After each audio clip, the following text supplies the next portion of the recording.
মাননীয় প্রধানমন্ত্রী জনাব তারেক রহমান, ওনার সাথে আমার পাশাপাশি সিট পড়েছিল, কথা বলছিলাম। আমারে বলছে, মাওলানা আমার বাবার জন্য দোয়া করেন, এগুলো আমি দেখি। তা আমি বললাম, আপনিও বাবার মতো হন, আপনার জন্য দোয়া করুন। আপনার বাবা যা করেছিল ওইভাবে আপনিও কাজ করবেন, আপনার জন্য দোয়া করবেন। আরও অনেকগুলো কথা আমাকে শুনিয়েছে, আমাকে উপদেশ দিয়েছে, আমরা যেন ওইভাবে চলতে পারি। তো ওনার কি চেহারার ভেতরে আমি তো একটু মানে আন্দাজে তাকাই না, তাকালেই তো কিছু না কিছু আবিষ্কার করতে পারি। কারণ আমাদের নজর হচ্ছে শুধু র না, আমাদের নজর হচ্ছে নাজারা। র মানে এমনি দেখা, আমি মাওলানার দিকে এমনি দেখলাম, কিন্তু নাজারা মানে এমনি দেখা না। নাজারা মানে গবেষণার দৃষ্টিতে, চিন্তা ভাবনার দৃষ্টিতে দেখা। আমি চিন্তা করে দেখেছি ওনার এই 3.5 হাত বডি, বিশেষ করে এই চেহারার ভেতরে চিন্তার ছাপ, এটা তো এমনি তৈরি হয়নি। উনি এই মাত্র এই 18-19 দিনের দৃশ্যগুলো তিনি দেখেছেন যে এ তো কন্ট্রোলের বাইরে চলে যাচ্ছে। যেই বদনামটা ছিল ফ্যাসিস্টদের, সেই বদনাম এখন আমার দলের লোকজনের উপরে আসছে। শেষ পর্যন্ত আমার মনে হয় ওনার মায়ের মতো সিদ্ধান্ত নিতে উনি বাধ্য হবে। আপনি যাই করেন না কেন, আপনাকে কন্ট্রোলে আনার জন্যে শেষে হয় র্যাব দিয়ে, না এরকম একটা নতুন কোনো বাহিনী তৈরি করে আপনাকে হয়তো বিদায় করবে, তার নিজেকে বাঁচানোর জন্য হলে। আমি আপনাদের সতর্ক করছি, আপনি আমাদের এলাকার মানুষ, আপনি আমার ভোটার হন না ভোটার হন ওটা নাই। আমার 4.5 লাখ ভোটার এখানে, সবাই আমার কাছে আপন। আপনি সামনে বিপদে পড়বেন, এটা বাস্তবতা, এটা আমি দেখতে পাচ্ছি। এই জন্য আপনাদের সতর্ক করলাম, আসেন সবাই আমরা মাজলুম ছিলাম, আমরা যেন এখন জালেম হয়ে কেউ না উঠি। আপনি কি করবেন জুলুম করি? ওই লোকটার আখেরাত তৈরি হয়ে যাচ্ছে, আর আপনার দুনিয়া আখেরাত সব ধ্বংস হয়ে যাচ্ছে। সম্মানিত উপস্থিতি, আমরা যেহেতু কথা খুব বেশি বলবো না, কারণ জমার দিন আমার এরপর একটা মিটিং আছে। আমাদের প্রথম কথা হচ্ছে, আল্লাহ রাব্বুল আলামিন এই যে রুকু শব্দটা ব্যবহার করলেন সূরা বাকারার 43 নম্বর আয়াতে। রুকু মানে শুধুমাত্র এই মাথা ঝুঁকিয়ে শেষ করে দেওয়া না। আল্লাহর যে বিধানগুলো আছে, যেটা যেখানে জানবেন ওইটা জানার পরে আপনি মাথা নত করে দেবেন, এর নাম রুকু। এই রুকু আমাদের দেশে নেই। হ্যাঁ, হালকা কিছু বিধানের সামনে আমরা মাথা নত করতে রাজি আছি, স্যালেন্ডার হতে রাজি আছি, কিন্তু আল্লাহর সব বিধানের সামনে আমরা মাথা নত করতে রাজি না। এরকম মুসলমান বাংলাদেশে নেই। এই যে কয়েকটা উদাহরণ আপনাদের সামনে তুললাম, চুরি করা, ডাকাতি করা, জেনা করা, এরকম অপরাধী হলে আমরা তার পেছনে নামাজ পড়তে রাজি না। এগুলো যেমন কবিরা গুনাহ, একজন মানুষের পেছনে গীবত করা কবিরা গুনাহ, এমনকি তার নামে এমন একটা দোষ চাপিয়ে দেওয়া যে দোষ তার ভেতরে ছিল না, আমি বানিয়ে তার নামে চালিয়ে দিলাম, এগুলো সাংবাদিকরা বেশি করে। ইয়াউমা ইউহমা আলাইহা ফি নারি জাহান্নাম ফাতুকওয়া বিহা জিবাহুহুম ওয়া জুনুবুহুম ওয়া যুহুরুহুম হাদা মা কানাজতুম লিআনফুসিকুম ফাযুকু মা কুনতুম তাকনিজুন। সাদাকাল্লাহুল আযীম। عن أبي هريرة رضي الله تعالى عنه قال قال النبي صلى الله عليه وسلم لكل شيء زكاة وزكاة جسد الصوم. رواه ابن ماجه. وقال تعالى في شان رسوله وما زادهم إلا إيمانا وتسليما.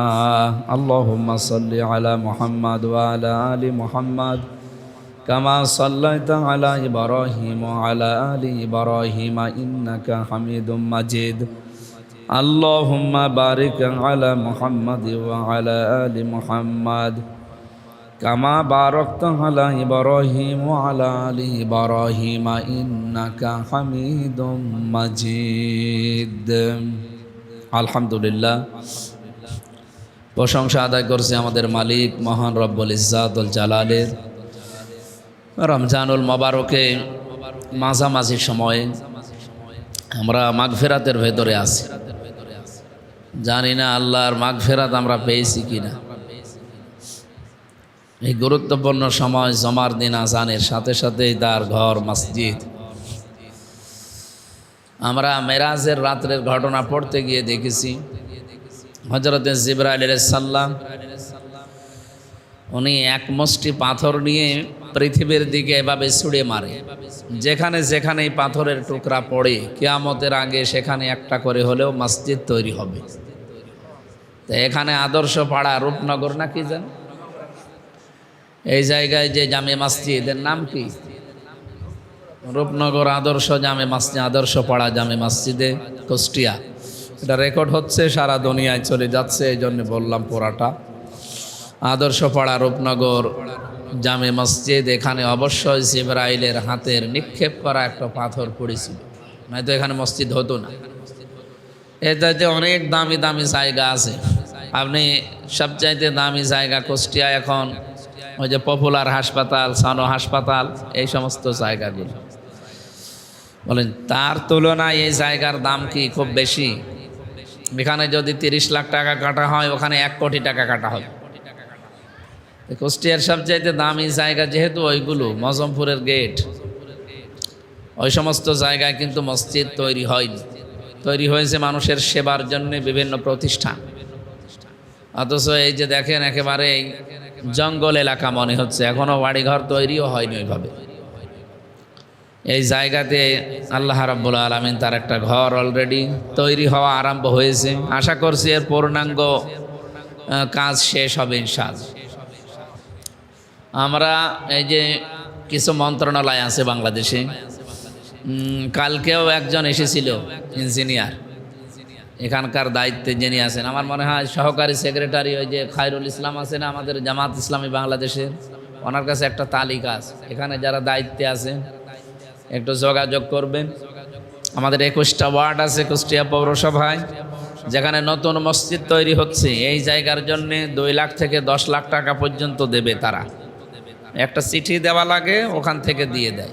তা আমার মনে হয় এইটাই আসল হকদার। এখন এর যা অবস্থা, এর উপরেও মনে হয় তৈরি করা লাগবে আরও, অন্তত কিছু টাকা হলেও কাজটা, এই সিঁড়ি ঘর মর দিয়ে আর ওই সামনের কিছু কাজ বাকি আছে। আশা করছি এগুলো কমপ্লিট হবে। আল্লাহর ঘরের কাজ বেজে থাকেন, উনি নিজেই এগুলো তৈরি করেন। মান বানা লিল্লাহি মাসজিদান বানাল্লাহু লাহু বাইতান ফিল জান্নাহ।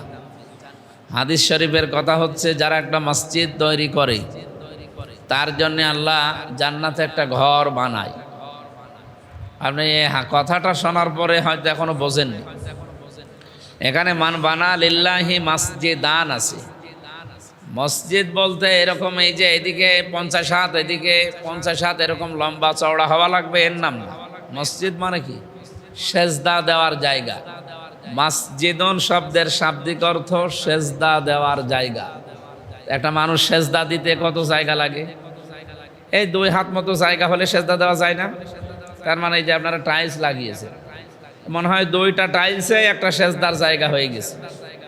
তার মানে 2টা টাইলসের টাকাও যদি কেউ এই পৃথিবীতে কোনো ঘর, যেগুলো আল্লাহর ঘর বলে পরিচিত মসজিদ, সেখানে কাজে লাগায়, এই 2টা টাইলসের জায়গায় 1 হাত জায়গার জন্য আপনি একটা বিশাল ঘর জান্নাতে পাবেন। আমরা এই সুযোগ যাদের আছে, সামর্থ্য যাদের আছে, আমরা যেন হেলায় খেলায় নষ্ট না করি। সুযোগ পেলে এরকম কাজে আপনার সমর্থন, আপনার অর্থ, আপনার সম্পদ যেন ব্যয় হয়। কারণ এখন মারা গেলে আপনার সন্তানাদি সম্পদ এগুলো আল্লাহ রাস্তায় আপনার জন্য ব্যয় করতেও পারে, আবার খারাপ কাজেও ব্যয় করতে পারে। এই গল্প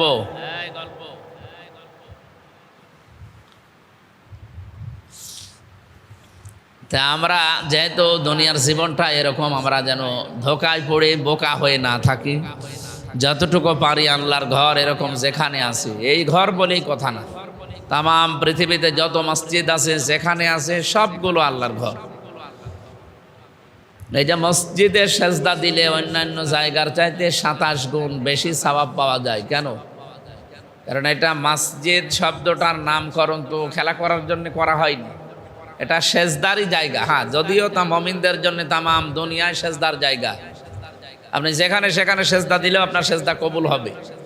কিন্তু মসজিদে এসে জামাতের সাথে কেউ যদি সেজদা দেয়, ওয়া আকিমুস সালাতা ওয়া আতুজ যাকাতা ওয়ারকাউ মা'আর রাকিঈন, আল্লাহর নির্দেশ তোমরা নামাজ কায়েম করো, সম্পদ থাকলে যাকাত দাও, আর রুকুকারীদের সাথে রুকু করো, তার মানে জামাতবদ্ধ হয়ে নামাজ পড়ো। এখানে কয়েকটা অর্থ হয়।